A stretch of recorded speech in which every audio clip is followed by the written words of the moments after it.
I look around me today in our world and I wonder of the standards that exist.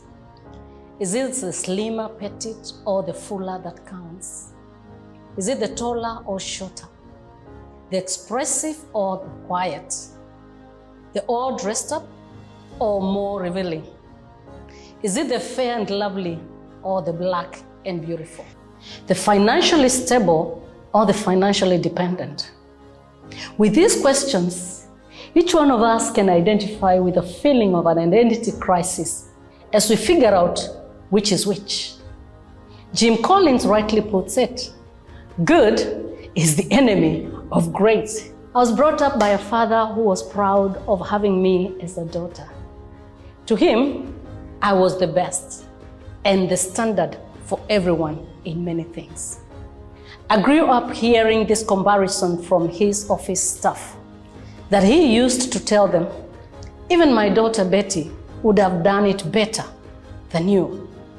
And it built so much confidence in me. Then I finished my university and ventured into a world of being independent. And I faced the world with its own standards, where I was overcorrected. That I am too forthright instead of being decisive. You're too opinionated instead of you have leadership qualities. You're too quiet instead of you're considering all details. And then number two, I was overjudged. You talk too much. Reduce your words. You're too loud. Lower your voice. Only a while later to be told, you almost cannot be heard. Speak with more confidence. Then the third one kicked in. Over expectations. I was expected to be everyone's trajectory of my life that suited them for me, regardless of me. And soon, I realized I was being over-compared.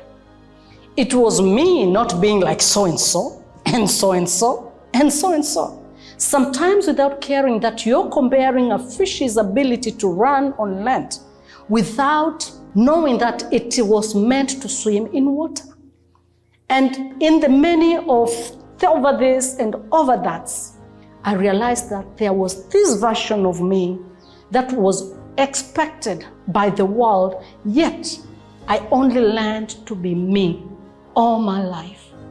Trying to fit in, I tried to balance the being me that I was and the being the expected me.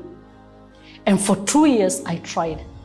And believe you me when I say I tried to balance myself until I realized I could not recognize myself and that I actually had lost me even to myself.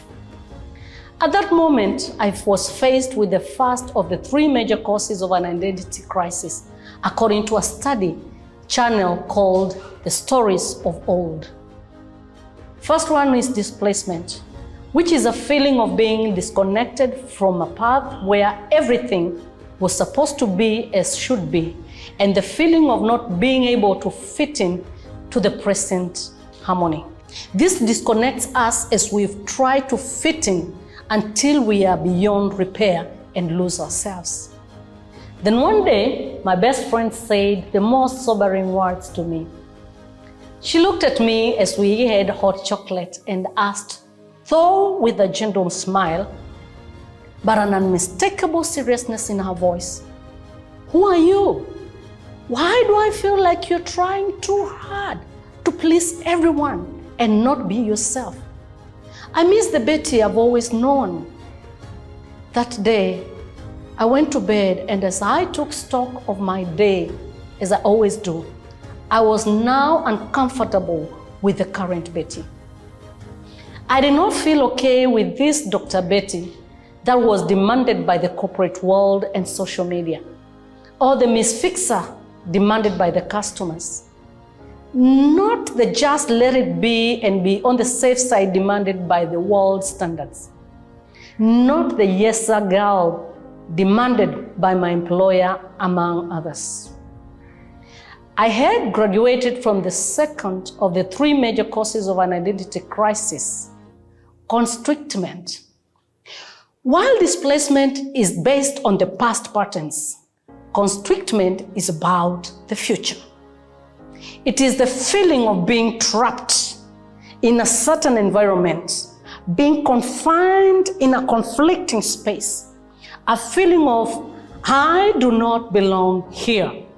It's the feeling of being constricted that pushes us to look for a way out, whether through social media, peer groups, or even seemingly same belief groups, where we see some getting into cults or self-help groups that seem to offer the much craved for freedom. That evening, I made up my mind to go back and being me. I realized I am my best at being me. Immediately, I made up my mind and started working on setting myself free. The third of the three major causes of an identity crisis set in with a bang, as I realized that I am not what my circumstances say I am, for circumstances are constantly changing, and no second will ever be what the last one was. There is a reason why I am the way I am, and the Creator knows best to have given me to the world just the way I am. I am a puzzle that needs a piece with all my angles and corners to fit in perfectly. At that, I graduated to the third level of being overwhelmed, which is a feeling of opening a new door to the unknown. It's a feeling of freedom. It is where one can dress or not dress at all, where any partner can be left for another anytime, where anyone can have intimacy with whoever or whatever, any way they want and wherever they want. This step I have managed with care so far because it would be a waste of much effort to go back to who I was. So let me introduce myself. My name is Dr. Betty Kwoko Mgimba, a patriotic Tanzanian and a proud African.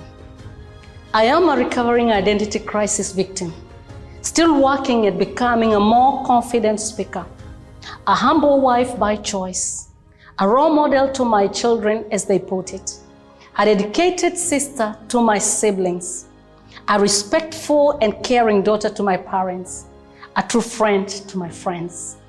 I speak my mind without hesitation, all factors considered, and all this without prejudice or apology, because this is who I am.